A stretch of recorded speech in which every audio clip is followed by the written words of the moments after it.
Hai guys, selamat datang di Teman CEO. Di sini kita akan membagikan tips, triks, pengalaman-pengalaman ups and downs dalam membangun suatu perusahaan. Jadi untuk kita bisa belajar bersama-sama, jangan lupa subscribe ya. Di bagian purpose ini, kita bukan hanya bicara tentang tujuan kita memulai bisnis ini, tapi juga apa tujuan akhirnya, yang kita sering dengar dengan kata vision atau visi. Bagaimana kita bisa melihat diri kita dan perusahaan kita di masa depan. Ini biasanya dipecah menjadi 3 bagian. Visi jangka pendek, menengah, dan panjang. Yang dimaksud dengan visi jangka pendek adalah 3-5 tahun ke depan. Menengah itu 10-15 tahun ke depan, dan panjang adalah puluhan tahun ke depan. Nah, dalam menentukan visi ini, banyak perusahaan yang langsung ambil jalan pintas dan menentukan visinya aja. Menjadi yang terbaik, menjadi nomor 1, menjadi multi-billion dollar company, dan lain-lain. Padahal purpose statement aja belum ada, dan tanpa tahu marketnya ada nggak, produk yang dijual bisa diserap pasar sampai bertahun-tahun nggak, kompetitornya siapa aja, dan lain-lain. Visioning is dreaming, betul. Tapi kalau asal mimpi aja tanpa didukung oleh fakta-fakta yang ada, ya sama aja mimpi di siang bolong. Jadi berikut adalah step untuk menentukan visi perusahaan. 1. Buat purpose statement.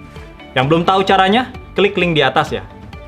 Dan perlu saya ingatkan, di dalam tahap ini, harusnya kita sudah jelas tentang A. Masalah apa yang akan kita pecahkan, B. Bagaimana kita memecahkan masalah tersebut, dan C. Seberapa besar target marketnya. 2. Mulai bermimpi. Ajak tim inti perusahaan kamu untuk bermimpi bareng.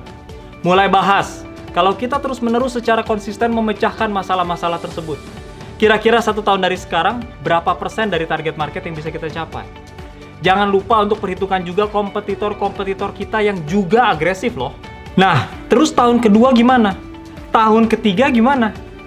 Lalu mulai pikirkan lagi, inovasi apa lagi yang akan kita implementasikan dalam tahun-tahun ke depan? Bagaimana itu akan memperbesar pencapaian kita? Dan suatu saat, akan ada investor yang tertarik. Bagaimana ini akan lebih memperbesar perusahaan kita? By the way, untuk yang pertama kali melakukan ini, gak usah muluk-muluk harus bermimpi sampai 10, 20, 30 tahun ke depan. Cukup bayangkan sampai 1, 2, 3, sampai 5 tahun ke depan saja.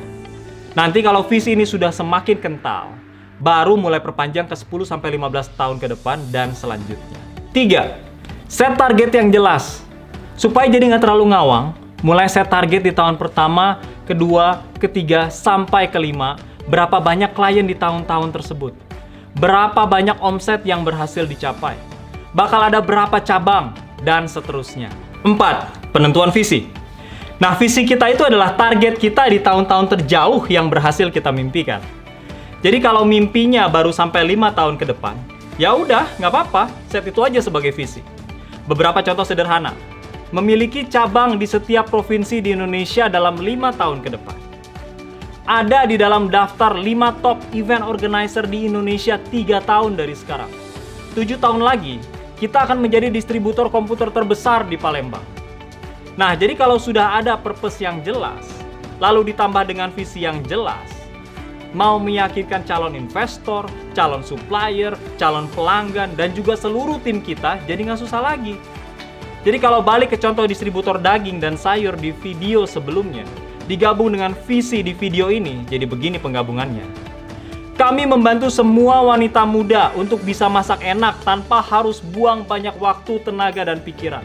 Dan 5 tahun lagi dari sekarang, kami akan menjadi supplier sayur dan daging nomor 1 di Jakarta. Asik! Dalam video berikutnya, saya akan masuk ke P berikutnya, plan. Jadi jangan lupa subscribe, like, dan share juga ke teman-teman lainnya ya. See you again in the next video. Bye-bye!